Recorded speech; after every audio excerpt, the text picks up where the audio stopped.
guys, and welcome back to my channel for another Easter project with a geeky twist.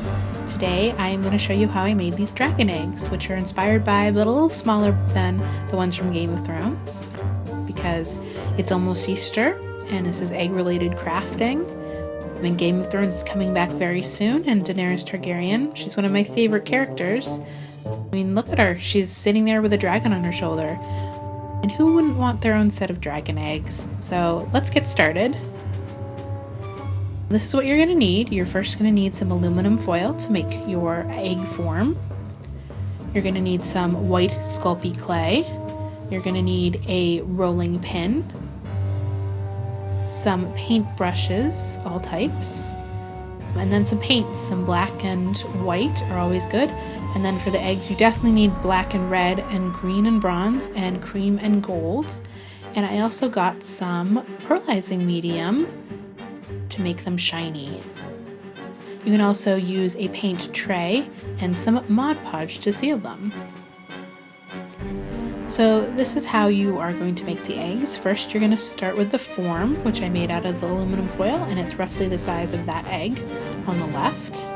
So you just scrunch up the aluminum foil into an egg-shaped ball, and if it's not big enough, get another piece of aluminum foil and keep going until you have something that's the right size.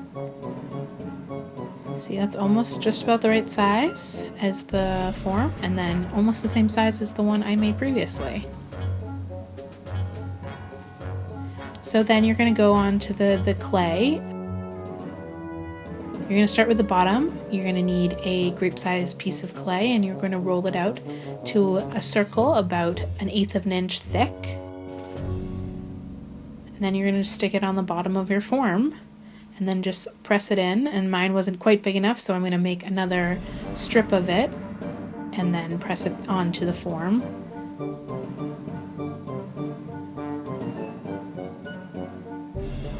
You want it to cover roughly 1/3 of the bottom. And now you're going to make the scales. And I did this by rolling out the clay to 1/8 of an inch thick again. Then I took my scissors and I cut long strips in the clay. You can also use an X-Acto knife or another type of knife, but the scissors just worked well for me. And then from each strip, you're going to cut a number of small diamonds.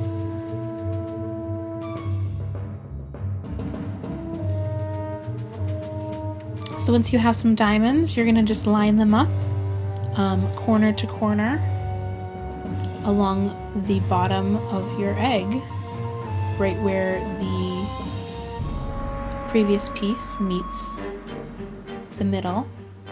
There's your first line of scales. And then you're going to start with your second line, and what you do is you put them on the staggered part of the scales, where the two scales meet, right above them.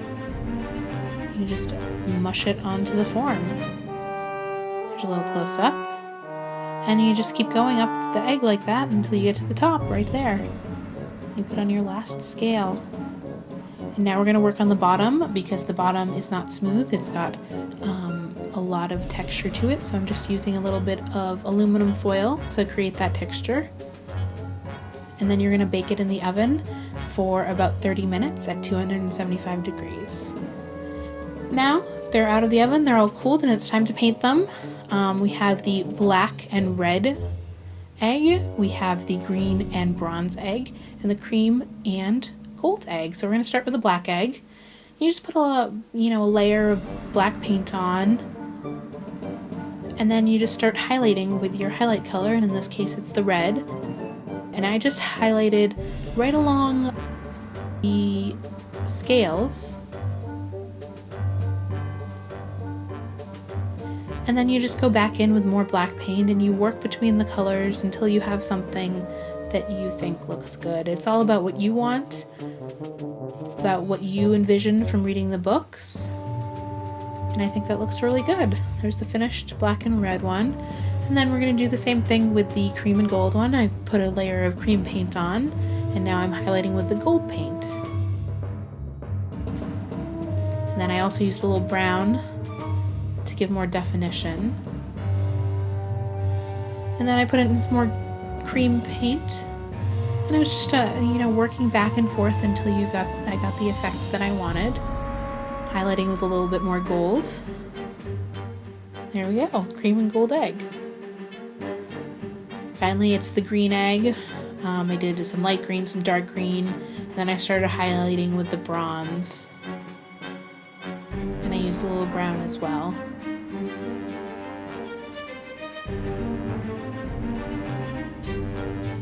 There's the finished green and bronze egg. And then we're finally going to seal them all using the Mod Podge. You can use whatever acrylic sealer you want to use, but I just had some Mod Podge, so I decided to use that. And they are the finished eggs. I hope you liked this Geeky Easter project. I still have 2 more videos in this series coming out this week, so subscribe and come back for more. Thanks for watching. Bye!